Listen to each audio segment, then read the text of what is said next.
Historia 1. Los cantos de la isla de sacrificios. Buenas noches. Soy Ricardo Mendoza, y durante más de 15 años he investigado fenómenos inexplicables en las costas del Golfo de México, pero ningún lugar ha capturado mi atención como la isla de sacrificios, frente a las costas de Veracruz. Este pequeño territorio insular guarda secretos que han perturbado a marineros, pescadores y guardacostas durante generaciones. La isla de sacrificios recibe su nombre de los hallazgos arqueológicos del siglo XIX. Altares antiguos y ofrendas que indicaban que las culturas totonacas y mexicas consideraban este lugar sagrado, un umbral entre el mundo terrestre y el reino de las aguas. Los primeros reportes documentados datan de principios del siglo XX. Pescadores veracruzanos comenzaron a hablar de cantos, melodías hipnóticas que emergían del mar durante las noches sin luna. Don Sebastián Morales, pescador veterano, me concedió una entrevista reveladora. La primera vez que escuché los cantos tenía 23 años. Era octubre, cerca de medianoche. Mi padre y yo estábamos recogiendo las redes a 500 metros de la isla. El mar estaba completamente tranquilo, y entonces comenzamos a escucharlo. Un canto femenino, dulce pero extrañamente melancólico, como un lamento que llevaba siglos sin ser escuchado. Don Sebastián describió que el canto no provenía de un punto específico, sino que emergía del agua misma, rodeándolos completamente. No era una sola voz, eran varias, armonizando de una manera que nunca había escuchado.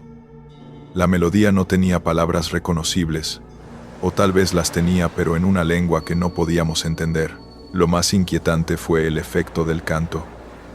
Sentí una atracción irresistible hacia el agua. Una parte de mi mente quería lanzarse al mar, nadar hacia la fuente de esos cantos, unirme a ellos. Fue mi padre quien me agarró del brazo y me gritó mi nombre varias veces hasta que salí de ese trance. Los archivos de la Capitanía de Puerto contienen registros de al menos 40 incidentes formales entre 1950 y 2020. En varios casos, estos reportes estaban asociados con embarcaciones que inexplicablemente cambiaban de curso, tripulantes que tenían que ser físicamente retenidos para evitar que se lanzaran al agua, y en 3 casos documentados, pescadores que desaparecieron cuando otros marineros cercanos reportaron escuchar los cantos. El caso más documentado ocurrió en 1978. Una embarcación pesquera con 4 tripulantes trabajaba cerca de la isla durante la madrugada. Alrededor de las 2 de la mañana, comenzaron a escuchar cantos femeninos. Uno de los tripulantes, Miguel Ángel Herrera, quedó hipnotizado. Antes de que sus compañeros pudieran reaccionar, se lanzó al mar y comenzó a nadar hacia la isla con velocidad inhumana. Finalmente, desapareció bajo la superficie. Su cuerpo nunca fue recuperado. El capitán Roberto Fuentes, guardacostas retirado, me confió: he escuchado los cantos personalmente en al menos 6 ocasiones, siempre durante la noche, siempre cuando el mar está tranquilo, y cada vez sentí esa atracción, ese impulso de acercarme más a la isla. Desarrollaron un protocolo no oficial. Durante patrullajes nocturnos cerca de la isla, siempre deben ir al menos 2 personas en cubierta. Si alguno escucha los cantos, debe alertar inmediatamente a su compañero, y ambos deben retirarse a la cabina cerrada. Desde que implementamos estas precauciones, no hemos perdido a ningún miembro de la tripulación. En 2012, un equipo de la Universidad Veracruzana instaló hidrófonos cerca de la isla. El doctor Armando Velasco me confirmó: capturamos los cantos. En 19 ocasiones, nuestros equipos registraron sonidos que no podemos clasificar mediante nuestro conocimiento de bioacústica marina. Son vocalizaciones con características de comunicación vocal humana, pero con frecuencias y patrones armónicos que no corresponden a ninguna especie conocida. Escuché varias grabaciones. Son genuinamente inquietantes. Tonos melodiosos que suben y bajan, a veces pareciendo formar palabras, otras veces siendo puramente melódicos. Hay una cualidad hipnótica en ellos. Lo más desconcertante, continuó el doctor Velasco, es que estos sonidos No parecen ser producidos por ninguna fuente física identificable. Los sonidos aparecían simultáneamente en todos los hidrófonos, como si el agua misma estuviera cantando. Mario Delgado, buceador profesional, realizó múltiples inmersiones cerca de la isla. Bajo el agua, los cantos son aún más intensos. Durante una inmersión en 2015, a 20 metros de profundidad, comencé a escuchar las vocalizaciones. Era temprano en la tarde, con luz solar, pero los cantos eran tan claros que miré alrededor esperando ver a otros buceadores. Estaba completamente solo. El sonido vibraba a través del agua, a través de mi cuerpo. Mario también vio algo inquietante. Figuras en la distancia submarina, formas que parecían humanoides nadando con movimientos fluidos, demasiado rápidos y elegantes para ser buceadores con equipo. Solo los vi por unos segundos antes de que desaparecieran en la oscuridad. Con los cantos rodeándome, parecían muy reales. Parecían estar llamándome. Don Felipe Martínez, curandero tradicional totonaca, me explicó. Nuestros ancestros sabían que esa isla era un lugar de poder, un punto donde el velo entre mundos es delgado. Los cantos son las voces de aquellos que habitan ese otro lado, llamando a los vivos. No es malicia, necesariamente. Es su naturaleza, pero los humanos no estamos hechos para cruzar ese umbral mientras aún respiramos.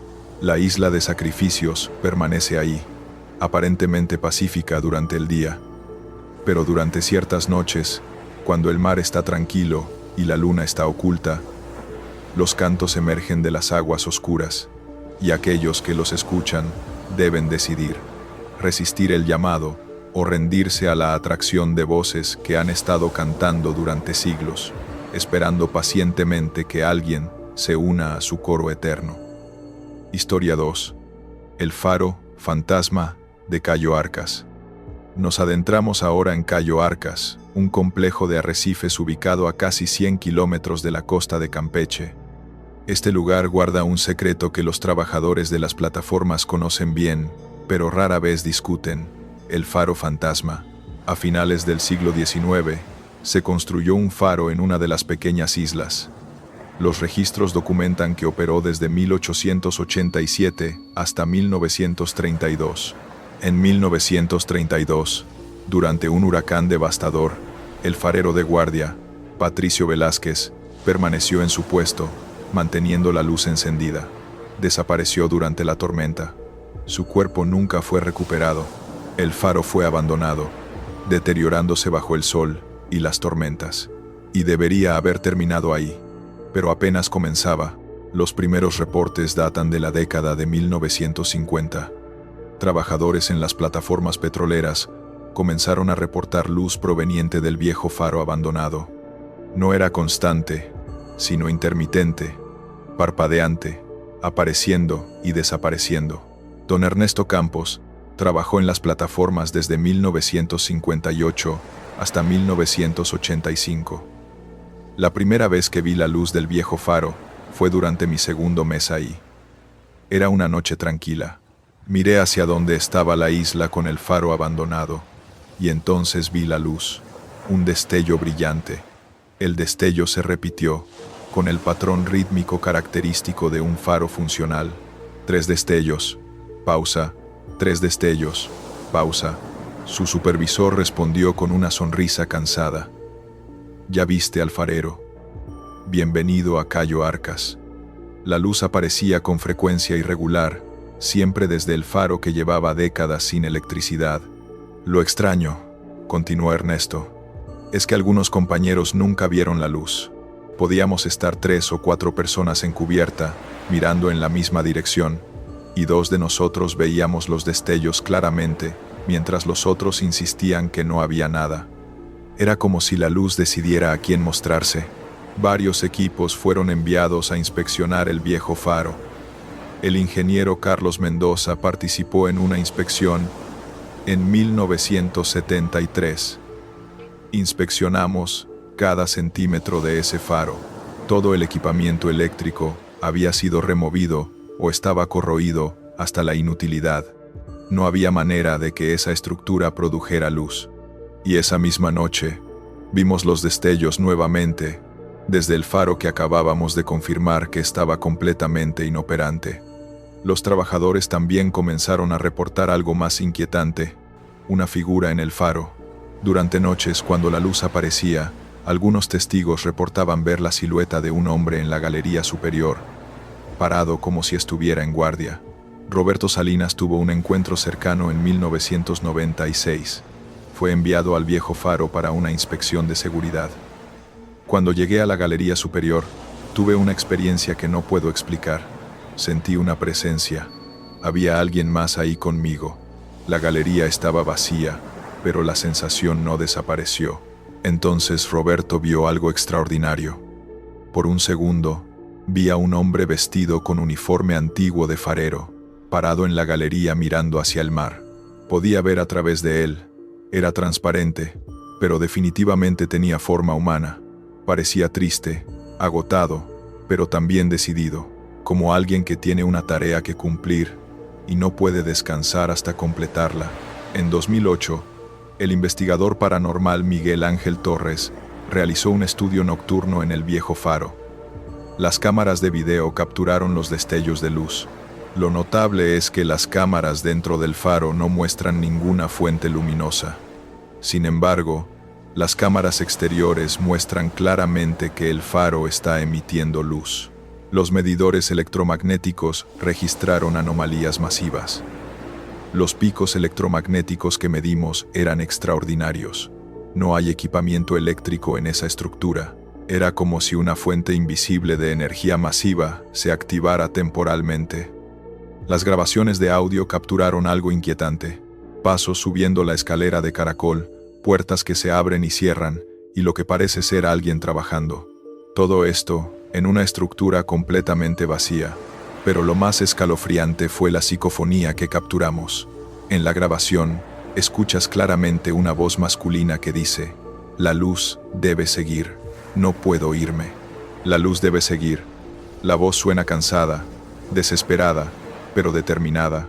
Los trabajadores actuales continúan viendo los destellos regularmente. «Es parte de trabajar aquí», me dijo uno. Los veteranos simplemente asentimos y decimos: «Ahí está el farero otra vez, haciendo su ronda». Hay algo reconfortante en ello, saber que alguien sigue manteniendo la vigilia, incluso después de todo este tiempo. Un oficial naval retirado, el capitán Alejandro Ramírez, me habló sobre su experiencia en 2005. Estábamos realizando un patrullaje nocturno. Pasamos a 800 metros del viejo faro. Comenzaron los destellos. Los vi claramente a través de binoculares. Ordené que nos acercáramos para investigar. Cuando llegamos a 200 metros, los destellos cesaron abruptamente. Enviamos una lancha con 3 marineros para inspeccionar. Reportaron que la estructura estaba vacía, pero todos en el buque habíamos visto las luces. En 2017, un equipo de la Universidad Autónoma de Campeche instaló equipos de medición durante 2 semanas. El doctor Leonardo Gutiérrez me explicó: «Documentamos emisiones luminosas en múltiples ocasiones. Lo extraordinario es que aparecían tanto en el espectro visible como en rangos ultravioleta e infrarrojo. Después de analizar los datos, no pudimos ofrecer una explicación satisfactoria». El doctor Gutiérrez mencionó algo curioso. Durante las noches, cuando las emisiones eran más intensas, los equipos detectaban patrones que se asemejaban a firmas de actividad cerebral humana. Los patrones de fluctuación electromagnética tenían similitudes con ondas cerebrales, particularmente aquellas asociadas con estados de concentración profunda, como si algo o alguien estuviera pensando intensamente, enfocado en una tarea. El fenómeno del faro fantasma de Cayo Arcas permanece sin explicación definitiva, pero lo indiscutible es la consistencia de los testimonios a lo largo de más de 70 años, todos reportando el mismo fenómeno. Destellos de luz emergiendo de un faro que no tiene fuente de poder, guiados por una presencia que nunca abandonó su puesto. Historia 3. Las sirenas de Isla Mujeres. Viajamos ahora a Isla Mujeres, frente a las costas de Quintana Roo. Este destino paradisíaco tiene una historia que pocos turistas conocen. Durante siglos, navegantes, pescadores y habitantes locales han reportado encuentros con seres que solo pueden describirse como sirenas. El nombre mismo de la isla tiene orígenes conectados con estos avistamientos. Aunque la explicación oficial refiere a figuras encontradas en templos mayas, existe una tradición oral que sugiere que el nombre también hace referencia a los seres femeninos del mar que los primeros navegantes reportaron. Don Esteban Caamal, pescador maya, describió un encuentro en 1927. Estaba pescando al amanecer. Vi algo moviéndose entre los arrecifes de coral a unos 5 metros de profundidad. Al principio, pensé que era un manatí. Pero cuando emergió parcialmente para respirar, vi que no era ningún animal que conociera. Don Esteban describió una criatura con la parte superior del cuerpo con características humanoides, brazos, torso y lo que parecía ser un rostro con rasgos femeninos, piel de tono gris verdoso. La parte inferior era como la de un pez grande, con una cola poderosa. Me miró directamente a los ojos. Había inteligencia en esa mirada. Era una mirada que entendía, que reconocía que yo también era un ser pensante. Luego, con un movimiento fluido de su cola, se sumergió y desapareció. James Morrison, instructor de buceo que estableció un centro en Isla Mujeres en 1958, documentó varios incidentes en sus diarios. En julio de 1961, escribió: estaba realizando una inmersión profunda cerca de los arrecifes del sur, aproximadamente a 20 metros. Vi a lo que inicialmente tomé por otro buceador nadando en la distancia, pero había algo extraño en su movimiento, demasiado fluido. Me acerqué intentando hacer contacto. A unos 15 metros, la figura se volteó y reconocí que definitivamente no era un buceador humano. Morrison describió características similares: forma humanoide en la parte superior, adaptaciones acuáticas incluyendo lo que parecían ser branquias, y una cola poderosa. Lo más impactante fue el rostro. Era innegablemente femenino, con rasgos que podría describir como hermosos en una manera extraña. Ojos grandes, bien adaptados para ver bajo el agua. Me miró con curiosidad. Alcé mi mano en un gesto de saludo. Ella inclinó su cabeza ligeramente, reconociendo mi gesto. Luego, con una velocidad que ningún buceador humano podría igualar, nadó hacia las profundidades y desapareció. En 1982, un grupo de 5 buceadores reportaron un encuentro con una familia de seres acuáticos humanoides. El fotógrafo Carlos Hernández logró capturar fotografías. Había 3 de ellos, 2 adultos y uno más pequeño. Se estaban alimentando entre los corales, usando sus manos, sí, manos con dedos visibles, para extraer algo de las grietas. Sus movimientos eran coordinados, inteligentes. Cuando nos notaron, se detuvieron y nos observaron. No huyeron inmediatamente, nos evaluaron y gradualmente se alejaron nadando. Mariana Solís, instructora de buceo desde 2005, me confirmó 2 avistamientos propios. El primero fue en 2009. Algo grande nadó por debajo de nosotros, demasiado rápido para verlo claramente, pero definitivamente no era un tiburón ni ningún pez grande que conociera. El segundo avistamiento fue más claro. En 2018, vi a una de ellas nadando entre las formaciones de coral. Pude observarla durante casi 1 minuto. Definitivamente tenía características humanoides en el torso y brazos, pero estaba perfectamente adaptada para vida marina. Era hermoso de ver, elegante, natural, como si perteneciera ahí completamente. El doctor Fernando Méndez, biólogo marino, ofreció una perspectiva equilibrada. Como científico, tengo que ser escéptico. Sin embargo, como alguien que ha pasado miles de horas bajo el agua, también reconozco que el océano guarda muchos secretos. La posibilidad de un mamífero marino no catalogado, quizás uno que es inteligente y evita activamente contacto con humanos, no es imposible desde una perspectiva biológica. El doctor Méndez mencionó algo intrigante. Hay comportamientos inexplicables que observamos. Herramientas simples como rocas Aparecen en configuraciones que no parecen naturales. Ciertos bancos de peces se comportan como si estuvieran siendo pastoreados por algo inteligente que no podemos ver. Y hay vocalizaciones submarinas que capturamos que no coinciden con ninguna especie conocida. En 2015, un equipo de documentalistas japoneses realizó un estudio intensivo durante 6 meses. Las cámaras automáticas capturaron varias secuencias de video mostrando formas grandes navegando los arrecifes durante las horas nocturnas. Las formas eran difíciles de identificar, pero sus movimientos y siluetas no coincidían con especies marinas conocidas. También capturaron grabaciones de audio con vocalizaciones complejas, casi como lenguaje, que no correspondían con ninguna especie catalogada. Don Miguel Canul, curandero tradicional maya, me explicó: nuestros abuelos sabían de estos seres. No son animales simples, pero tampoco son exactamente espíritus.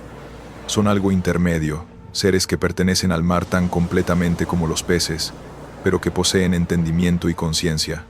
No dañan a los humanos que los respetan, solo se muestran a quienes el mar considera dignos de verlos. Las aguas alrededor de Isla Mujeres continúan siendo testigo de avistamientos ocasionales. Quizás son una especie no catalogada, una rama evolutiva que retornó al mar de manera diferente. Quizás son algo más, algo que desafía nuestras categorías biológicas actuales.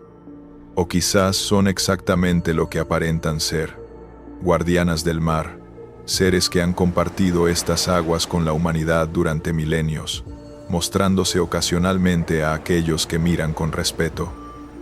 Historia 4. El cementerio marino de Campeche. Concluimos en las profundidades oscuras frente a Campeche, donde yace lo que los pescadores llaman el cementerio, un área del fondo marino donde han naufragado más de 50 embarcaciones a lo largo de 4 siglos. Este lugar ha desarrollado una reputación siniestra. Apariciones espectrales de barcos hundidos, voces que emergen del agua, luces submarinas sin fuente identificable. La historia documentada comienza en el siglo XVI. Los registros de Sevilla documentan múltiples naufragios en esta región. Las aguas eran peligrosas.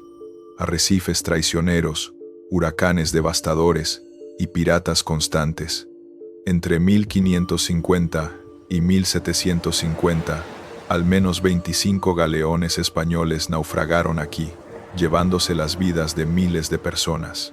Un relato de 1631 proviene de un fraile franciscano que sobrevivió al hundimiento del galeón Nuestra Señora del Rosario. Describe cómo, mientras se aferraba a restos flotantes durante la noche, escuchó voces emergiendo del agua oscura. Los lamentos de los que perecieron no cesaban, aunque sabía que sus cuerpos yacían en el fondo del mar. Sus voces me llamaban, me pedían que me uniera a ellos en las profundidades. Don Armando Cetina, pescador veterano, me explicó que el cementerio tiene una ubicación específica, conocida por todos los pescadores locales. Es un área de aproximadamente 5 kilómetros cuadrados, a unos 15 kilómetros de la costa. El fondo marino está literalmente cubierto de restos de naufragios de diferentes épocas, todo mezclado en un panorama submarino surrealista. Los fenómenos que don Armando reporta son consistentes. Las luces son lo más común. Durante las noches sin luna, ves luces bajo el agua. No son bioluminiscencia. Son luces con movimiento intencional, como linternas moviéndose en patrones deliberados, como si alguien estuviera caminando bajo el agua con una luz. A veces forman patrones, como las luces de ventanas de un barco, pero están a 40 metros bajo la superficie. Roberto Canul describió su experiencia en 2018. Vimos las luces claramente a través del agua. No eran tenues, eran brillantes, definidas, moviéndose con propósito. Mi hermano quiso acercarse, pero yo me negué. Las historias de mi abuelo resonaban en mi mente. Quienes se acercan demasiado al cementerio durante la noche, especialmente cuando las luces aparecen, a menudo experimentan problemas. Motores que fallan inexplicablemente, y en los peores casos, tripulantes que caen al agua como si algo los hubiera jalado. Entre 1990 y 2020, hay registros de al menos 15 casos donde pescadores cayeron de sus embarcaciones en esa área bajo circunstancias inexplicables. En 5 casos, Los pescadores no fueron recuperados, sus cuerpos nunca encontrados. Jorge Maldonado, buceador técnico, realizó varias inmersiones en 2010. Bajar ahí es una experiencia que nunca olvidaré. La cantidad de restos es asombrosa, y hay una atmósfera en ese lugar, difícil de describir, una pesadez, una tristeza profunda que te penetra. Jorge encontró algo particularmente perturbador. Encontré los restos de lo que parecía ser un galeón español. Me acerqué a lo que había sido la bodega inferior, y ahí, aún encadenados a los restos, había esqueletos, probablemente prisioneros o esclavos que perecieron cuando el barco se hundió, incapaces de escapar. Durante su última inmersión, Jorge experimentó algo aún más extraordinario. De repente, sentí una presencia. No puedo explicarlo mejor que eso. Sentí que no estaba solo, y entonces escuché algo a través del agua. Voces. No eran claras, más como murmullos distorsionados, pero definitivamente sonaban como múltiples voces hablando simultáneamente. El sonido venía de todas partes y de ninguna parte. Mi compañero de buceo también lo escuchó. Decidimos ascender inmediatamente. Ambos habíamos sentido lo mismo, que no éramos bienvenidos ahí, que habíamos entrado en un lugar que pertenece a otros. En 2016, un equipo internacional realizó un estudio exhaustivo del área utilizando tecnología de última generación. El mapeo sonar confirmó la presencia de al menos 48 naufragios distintos. La DRA, Patricia Flores, líder del equipo, me explicó. Las grabaciones de hidrófonos fueron lo más desconcertante. Capturamos sonidos que no corresponden con ninguna fuente natural conocida. Son vocalizaciones que tienen características de voz humana, tonos, cadencias, patrones que sugieren comunicación intencional. En varias grabaciones, puedes escuchar lo que parece ser múltiples voces superpuestas, como un coro. El equipo también capturó evidencia visual inquietante. En al menos 22 ocasiones, las cámaras capturaron lo que parecen ser formas humanoides moviéndose entre los restos de los naufragios. Las formas son translúcidas, casi como hologramas, pero tienen masa perceptible. Se mueven con propósito. En una secuencia particularmente clara, una de estas formas parece estar inspeccionando los restos de un galeón, moviéndose metódicamente, como si estuviera buscando algo. Los medidores electromagnéticos registraron fluctuaciones masivas. Los picos electromagnéticos no tienen fuente identificable. No hay equipamiento eléctrico funcional en estos naufragios antiguos, y los picos aparecen y desaparecen en patrones que parecen casi organizados. En 2019, un yate privado con 4 turistas estadounidenses ancló inadvertidamente sobre el área durante la noche. Sarah Mitchell compartió su testimonio. Anclamos alrededor de las 10. Alrededor de la medianoche, comenzamos a escuchar sonidos, golpes en el casco del yate, como si alguien estuviera tocando desde abajo. Los golpes tenían un patrón, y entonces comenzaron las voces. Sarah describió que las 4 personas escucharon voces provenientes del agua, voces masculinas principalmente, algunas gritando, otras murmurando, algunas que sonaban como oraciones o súplicas. Y entonces vimos las luces bajo el agua, moviéndose bajo la superficie, acercándose a nuestro barco. El grupo intentó alejarse, pero el motor no arrancaba. Nuestros equipos electrónicos comenzaron a fallar. Estábamos atrapados ahí, con las voces y las luces rodeándonos. Finalmente, alrededor de las 4 de la madrugada, todo cesó abruptamente.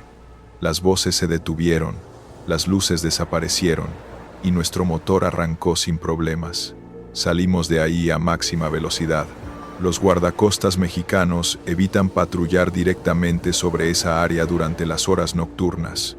Un oficial retirado me confirmó: todos los que trabajamos en esta región conocemos el cementerio. Durante entrenamientos informales, los veteranos advierten a los nuevos: si tienes que pasar por ahí de noche, hazlo rápido y no te detengas bajo ninguna circunstancia. Don Felipe Trujeque me compartió la sabiduría tradicional.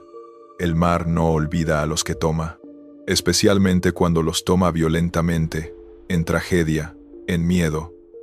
Esas almas quedan impresas en el lugar, atrapadas en el momento de su partida. El cementerio es un lugar donde el velo entre nuestro mundo y el siguiente es delgado. Hay una tradición informal entre los pescadores. Al pasar cerca del cementerio, muchos hacen una pequeña ofrenda al mar, reconociendo a aquellos que descansan en las profundidades. Es nuestra manera de mostrar respeto. Ellos navegaron estas mismas aguas. Sus viajes terminaron trágicamente, pero sus espíritus permanecen. El cementerio marino permanece como un lugar de misterio frente a las costas de Campeche, y según los testimonios de marineros, pescadores, buceadores e investigadores, las presencias que habitan ese lugar permanecen activas, manifestándose de maneras que desafían explicación, pero que son innegables para quienes las experimentan. Las luces continúan apareciendo. Las voces siguen emergiendo del agua. Las formas translúcidas navegan entre los restos sumergidos, y aquellos que respetan el cementerio pueden pasar relativamente seguros. Pero aquellos que se acercan con falta de respeto descubren que el cementerio marino es un lugar donde el pasado no ha sido dejado ir, donde los límites entre el ahora y el entonces son permeables, y donde las almas que nunca encontraron paz continúan habitando, esperando, llamando, recordándonos que algunos lugares del mar guardan secretos que son más profundos que las aguas mismas.